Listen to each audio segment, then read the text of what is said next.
Dr. David Adams is a peace activist, scientist, writer, and journalist. He has traveled from Normandy, France to join us at McMaster today.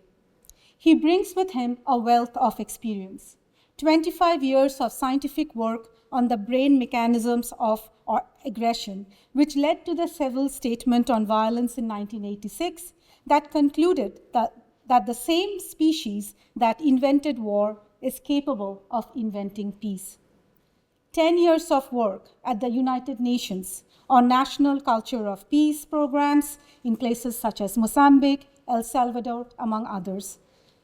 And these led to the UN International Year for the Culture of Peace and the UN resolution, the Declaration and Program of Action on a Culture of Peace.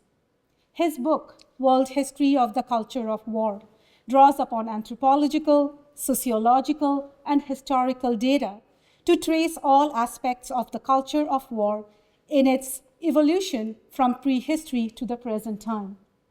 The history shows how the nation-state has come over time to monopolize the culture of war. Hence, a culture of peace can only be attained through a new and different global system of governance. From his many years of research on the forces at work in the world for a culture of peace, he wrote an early history of the culture of peace.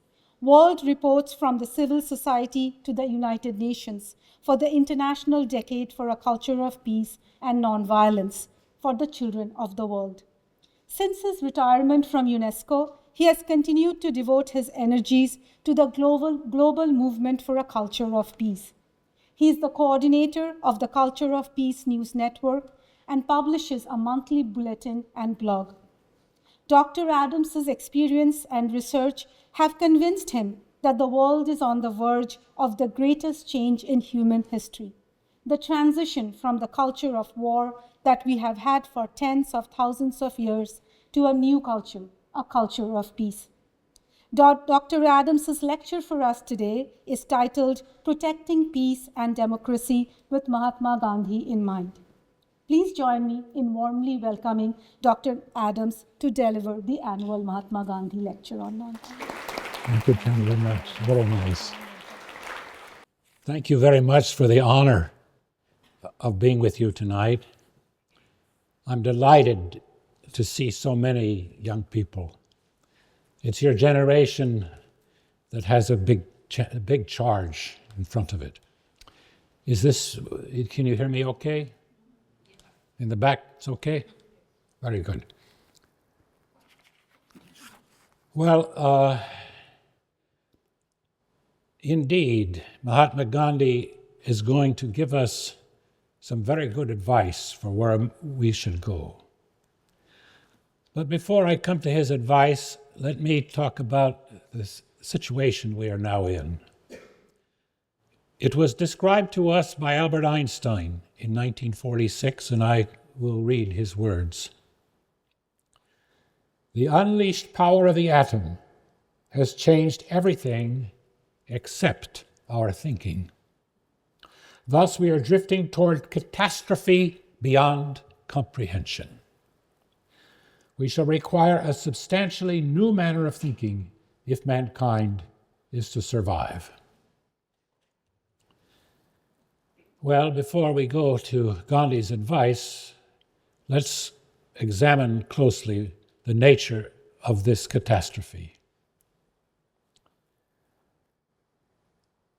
I will talk about it with regard to three aspects: wars and the threats of war, the fact that the rich are getting richer while the poor get poorer, and the destruction of the environment. As for the wars and threats of war, in fact, as Einstein told us, they threaten the very existence of civilization. And as Chandrima has mentioned, in my analysis of the history of the culture of war, it is the nation state that has come to monopolize the culture of war. It used to be that states could have wars, indigenous peoples could have wars, outlaws could have wars, but now the state tries to hold a monopoly. And when a state no longer has the monopoly, it's called a failed state. which is, for example, the situation in Mexico where there's a lot of violence that's not controlled by the state. Well, the states have become the culture of war, and in the major states there is a military-industrial complex, which is the most important business of the state. And unfortunately, the mass media is very much controlled by the same people that control the military-industrial complex. The states are run by the rich. And in fact, they make their profits without regard to what's going on with the future, whether it's with fossil fuels or armaments. This is not only true that the rich are getting richer and the poor poorer in Europe and North America, but the gap between rich and poor is even greater in Russia and China. Well, as a result of this, voters who are not stupid understand that the state is being run by these rich, and so they are rejecting the traditional candidates of the traditional political parties. But because the media is very controlled and very much anti-left, people are voting for the right candidates, the right-wing candidates, the demagogues, the Trumps, the Malays, and so forth. In that regard, let me quote another thinker from a century ago. Maybe you'll be surprised. It's Vladimir Lenin, who wrote, "A democratic republic is the best possible political shell for capitalism. And consequently, once capital has taken possession of this best shell, it establishes its power so securely, so firmly, that no change of persons, institutions, or parties in the capitalist democratic republic can shake it." Well, people are recognizing this, but they don't see a solution. So we can ask, what should be done? Before talking about Gandhi, let me give you someone else who suggests a different path, and that was Lenin himself, who said that what was needed were secret revolutionary movements to overthrow the state. Well, there were such movements, and they overthrew the states in Russia and China. But the same methods that were used to make the revolution became the methods of the state: secrecy and violence. Now, at one point, it was said that Russia and the Soviet Union did not have a military-industrial complex. But let me tell you a story. I was at a meeting at the UN in the late 1980s, having to do with economic conversion. And we had a speaker come from Russia, or from the Soviet Union, who said, "Gorbachev put me in charge of economic conversion to convert military industry to civilian production in the Soviet Union. So I went to the top generals and I said, please give me a list of your factories that are making arms so we can convert them to making computers, refrigerators, and things that people can use." And guess what? The general said, "That's secret. Not even Gorbachev is allowed to know."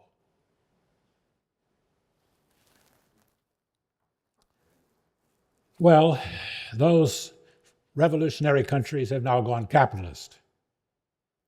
What happened was that in a competition between a socialist culture of war, which was the case in China and the Soviet Union, and a capitalist culture of war, which was the case in North America and Europe, guess who wins?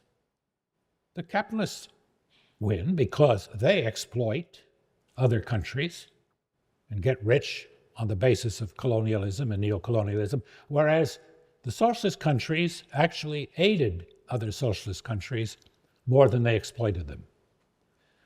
There was an interesting article at the end of the 80s by the Rand Corporation, a big military think tank in the US, about this, showing the net flow of money from Eastern Europe countries, the so-called satellites of the Soviet Union and Russia.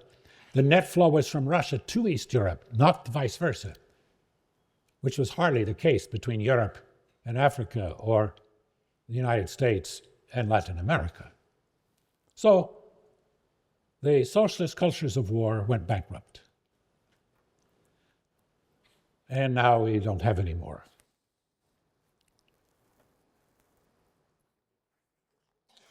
Well, we should learn from this experience and reject the idea that our solution lies in secret, violent, revolutionary movements. That's not a good solution.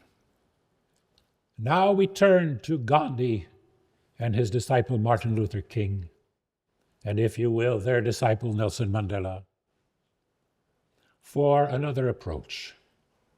Now I give you a couple of quotations.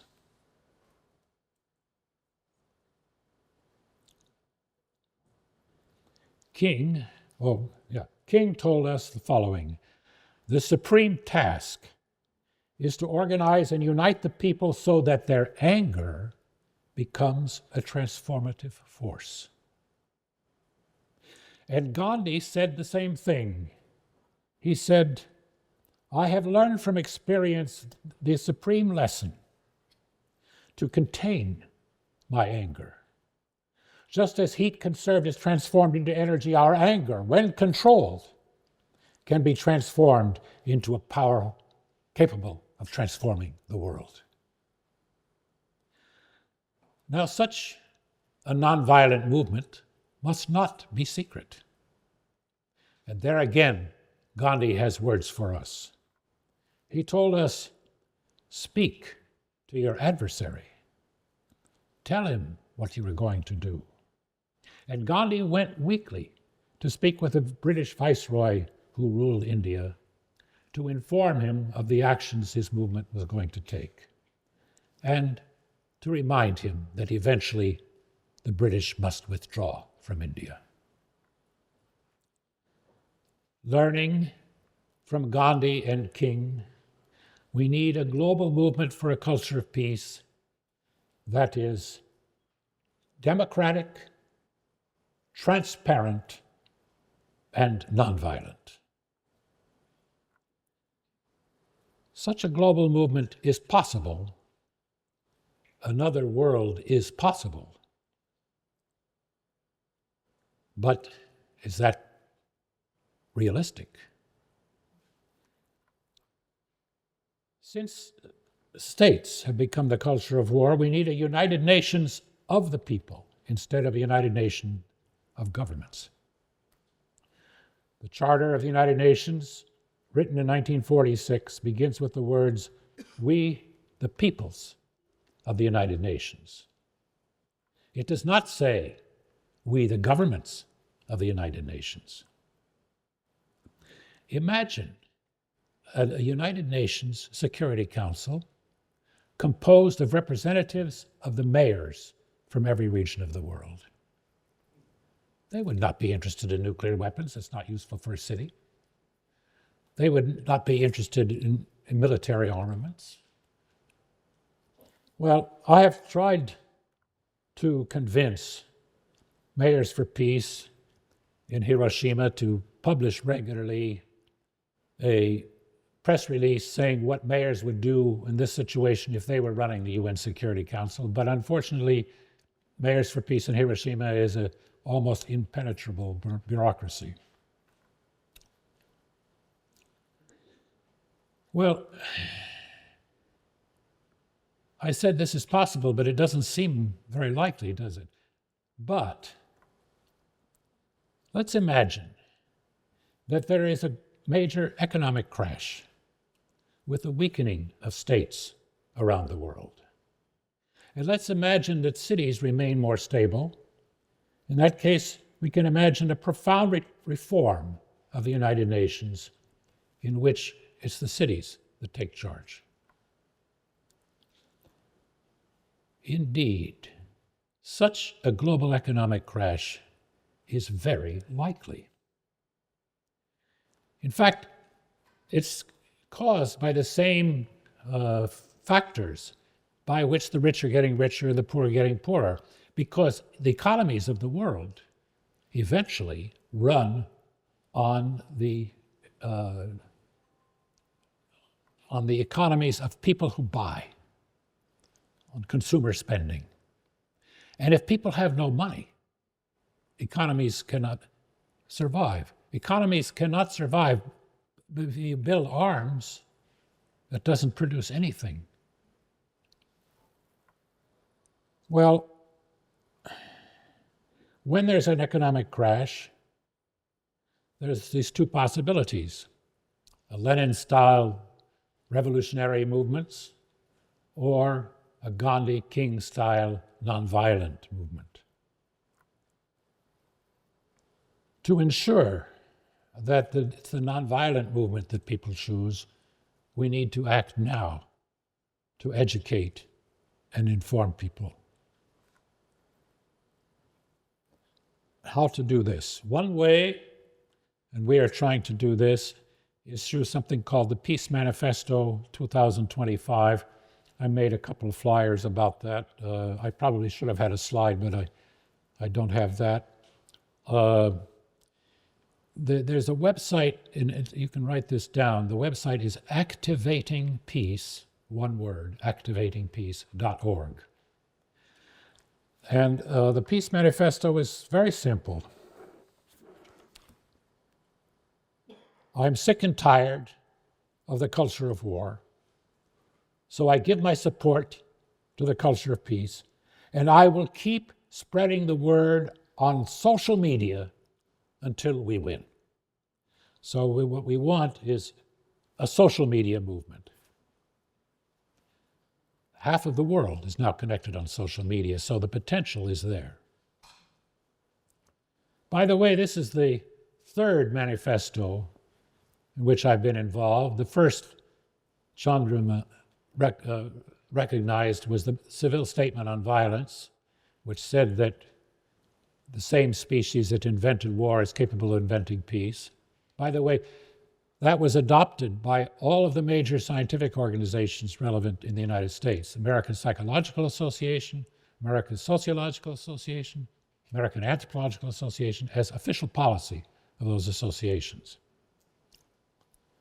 But just to show you the problem with the media, I ran the press conference to announce the results of the Psychological Association endorsement. CBS News told me, that's not interesting for us, but when you do find a gene for war, call us back.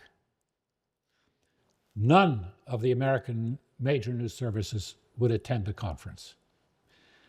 Not even the representative of Science magazine, which is ironic because the Science magazine is the magazine of the American Association of the Advancement of Science, which is run by the very associations that had just endorsed this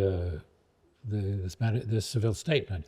And when they didn't come, we sent a letter to the editor of Science magazine signed by the presidents of these associations, telling about the civil statement. And Science magazine refused to print the letter from the editor from their own associations. Well, I had no way of going beyond that, or no way of understanding it at that time, but Senator Frank Church gave me a hint in his Senate hearings about that time on control of the mass media by the CIA, in which it was informed that all major media have at least one CIA operative in the media to control what they are going to say. And if someday the archives of the CIA are opened, I think we will find that they indeed had an agent in Science magazine also. The second manifesto in which I was involved was the Manifesto 2000 for the year 2000, in which we translated the Declaration and Program of Action for a Culture of Peace adopted by the UN General Assembly. By the way, adopted by the UN General Assembly against the will of all the major powers. But in the UN, the majority rules, and the majority were smaller countries, and they adopted it. We translated that document, which is a very, very important document. You should all know. Declaration and Program of Action on a Culture of Peace, which is maybe the second most important document adopted by the UN after the Universal Declaration of Human Rights. It's a blueprint for making a culture of peace. We translated that into a manifesto to be signed by individuals and circulated that through the UN system and its NGO affiliates around the world, and it was signed by 1% of the planet, 75 million people. It was so effective that when my boss at UNESCO retired because he had finished his 2 terms, the replacement brought in a new program manager who told me, my job is to get rid of you and to bury your program. And so the Manifesto 2000 was ended at 75 million.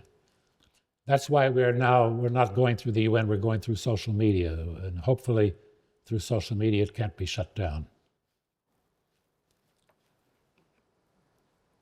So the new manifesto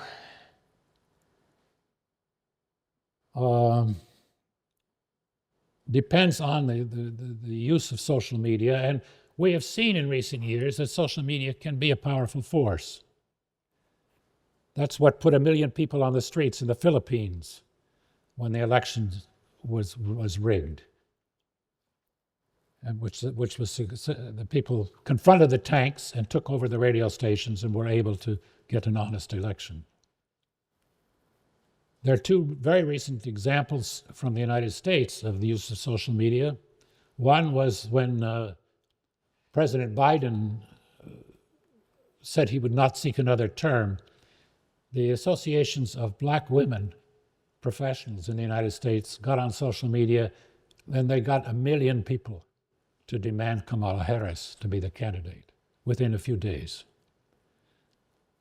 And we are going to see again this month in October the No Kings movement in the United States, which brought 5 million people into the streets for peace and democracy in the United States in the month of June. And it's going to be, I think it's October 18th, the second one.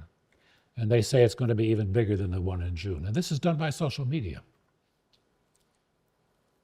Well, having a manifesto on social media is only a first step. To follow up, we need the involvement of educators in anti-war movements. We need educators who educate on nonviolence, on the culture of peace, and on the vision of the United Nations led by the people. And we need anti-war movements that mobilize millions of people to confront the military-industrial complex and the wars that are being waged around the world. In fact, the more there are wars, it's a dialectic. The more there are wars, the more there will be anti-war movements. This peace manifesto that I'm talking about can be a tool for education, and it can be a tool for anti-war movements to give people something to do after their demonstrations. Finally, to conclude, yes, another world is possible. And looking at all the young people in the audience, it's up to us to do it. Thank you.